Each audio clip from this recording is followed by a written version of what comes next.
Magandang araw, Pilipinas, at sa lahat na nanonood sa ibang lupalop po ng mundo. Ito si Mike Padua. Narito ulit tayo sa pinaka-latest update. Ito po ang weather analysis ngayong unang linggo ng Hunyo.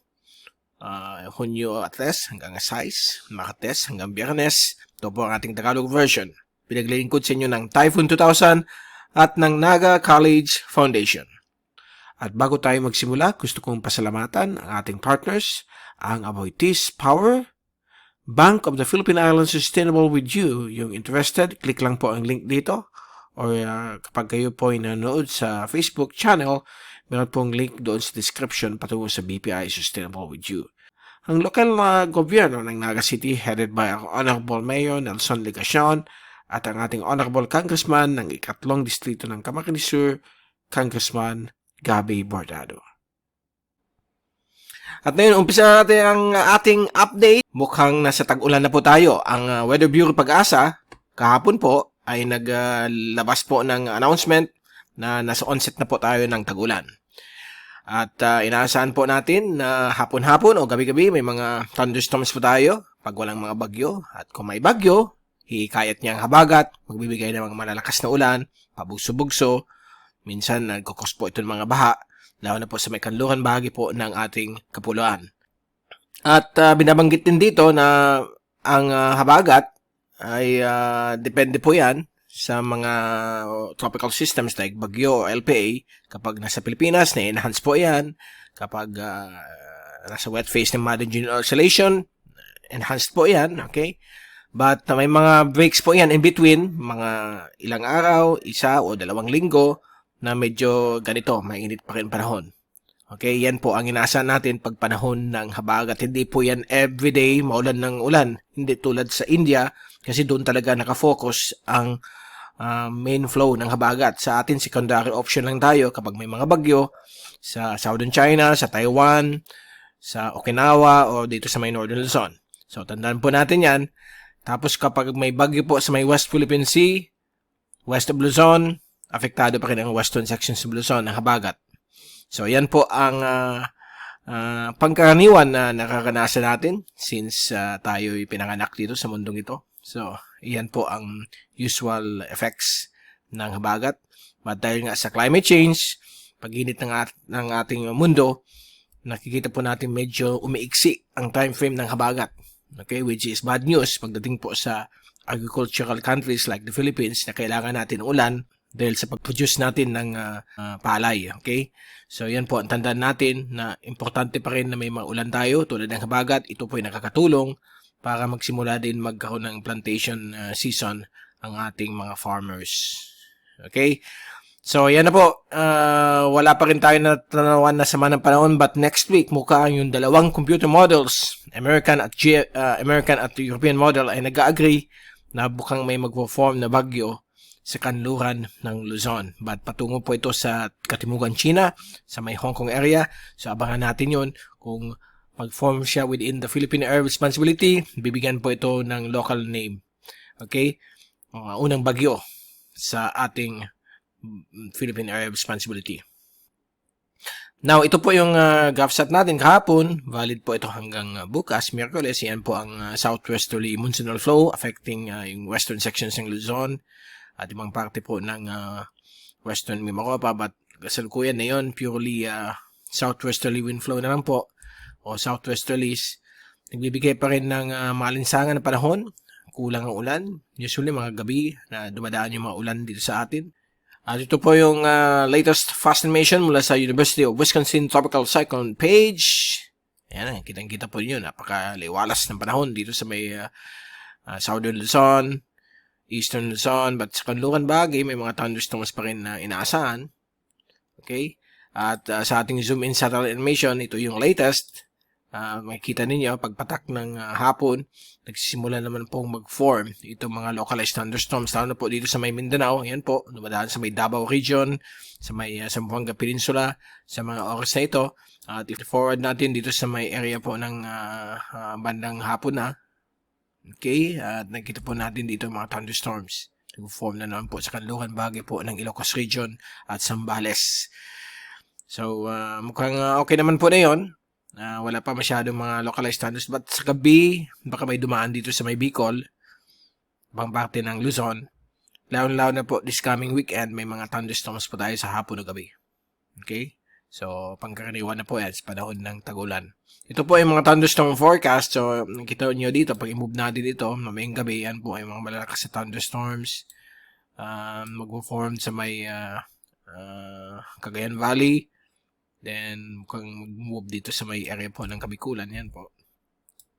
At sa Miyerkules, lalo na po sa hapon o gabi, yan po, may mga thunderstorms. Halos sa araw-araw po, okay? Hanggang sa darating pong weekend, yan po ang mga isolated thunderstorms. Na pag walang bagyo o mahina ang habagat, inaasahan natin yan. Yan yung ating mga pangkaraniwang bisita. Okay? Sa weather conditions ng ating bansa. Sa Sabado na yung weekend, medyo malawak po ang mga thunderstorm activity sa ating kapuluan. At lalo na po sa darating pong linggo ng hapon. At paggabi naman po, hihina na po siya. At generally, ang wind system natin, kung titingnan natin latest from the European model, ay galing sa southwest. Okay? Ito yung southwest monsoon. But bukas po, hihina ito ng bagya. Dito na lang po sa may area po ng Calayan Island Group, sa kanluran ng Palawan. The rest, southwesterly wind flow na lang muna. Sa Huwebes, Biyernes, at Sabado, mukhang magkakaroon po ng paghina ang habagat. Dito lang po siya sa may Spratly Islands, sa may Calayan Island Group, mahina ang habagat. Samantala dito sa ibang bagay po ng Luzon, maging kalmado hanggang paiba-ibang direksyon ng hangin. Ang usual na effect po niyan, magkakaroon ng vertical development ang mga ulap. Pataas lang siya ang development, then magkakaroon ng mga localized thunderstorms. Pagdating po ng late Saturday hanggang Sunday, yan, magsisimula naman pong lumakas ang habagat dito sa may Palawan, although southwesterly wind flow pa lang po ito hanggang dito sa may kanluran bagay po ng Visayas. So, yan ang 5-day forecast. Yan ang medyo mataas ang probability, 50% or more. Pero pag titingnan natin yung 6 to 14 days na forecast, ito yung medyo mababa ang probability, less than 30% ang percentage o chance niyan mag-develop. Titingnan po natin itong dalawang model kasi ang European model mukhang may mag-form na low pressure dito sa darating na Independence Day sa may west of Luzon, pero mukhang sa labas na po siya ng PAR. May malaking monsoon depression or LPA na mag-form at maghihikayat po ng habagat sa kanluran bahagi po ng Palawan at Mimaropa at kanluran bahagi ng Luzon. Okay? And then, sa Biyernes, Hunyo 13 o Friday the 13th ay mukhang may mag-form na tropical depression dito o malaking monsoon depression na patuloy maghihikayat ng habagat sa kanluran bahagi po ng Luzon. Okay, and then sa Saturday, June 14, ito po ay magla-landfall po dito sa may Macau, Hong Kong area. And then sa Linggo, June 15, malulusaw na po. At yung habagat susunod na po dun sa remnants itong LPA o potential na bagyo na mag-form sa West Philippine Sea. Pag nasa labas po siya ng PAR, hindi po yan bibigyan ng local name na Pag-asa. Okay? At yan. So far, yan muna po ang pinapakita. The usual, may habagat pa rin dito sa may kanluran bagay po ng Pilipinas, sa may area po ng Batanes, Taiwan, dahil po sa mga frontal systems naghihikayat sa kanya, except for that LPA na posibleng maging bagyo west of Ilocos sa darating pong Independence Day. Now, kung i-check natin American model, mukhang nag-agree naman, pero sa American model kasi malakas na typhoon. Okay? Category 1 or 2 na typhoon approaching Hong Kong at mukhang doon magla-landfall sa June 14. So, nag-agree po ang dalawang models na may mag-form dyan, either LPA o bagyo. So, antabayan natin ang latest niyan sa mga susunod na araw. Samantala, sa American model, mayroon parang isa pang bagyo dito mag-form sa may east of Taiwan. Pero hindi natin papansinin yan kasi wala naman yan sa isang model. Ay, wala naman yan sa ibang mga computer models. So, ito yung focus natin sa may West Philippine Sea. So, kung titingnan natin overall, kung ito yung European model, dito po siya mag-form, dito siya tatahak. Samantala, yung American model, dito siya mag-form, at dito rin tatahak sa may Hong Kong area pa ganun. Okay? So, yan yung medyo, sabihin natin 50% probability na pwedeng magkatotoo. Okay? Dahil po, pag wala kasi yung isa sa kanila na may mag-form dyan, medyo malabo pa po yan. Okay? So, antabayan na lang natin ang pinaka-latest update sa mga darating na araw.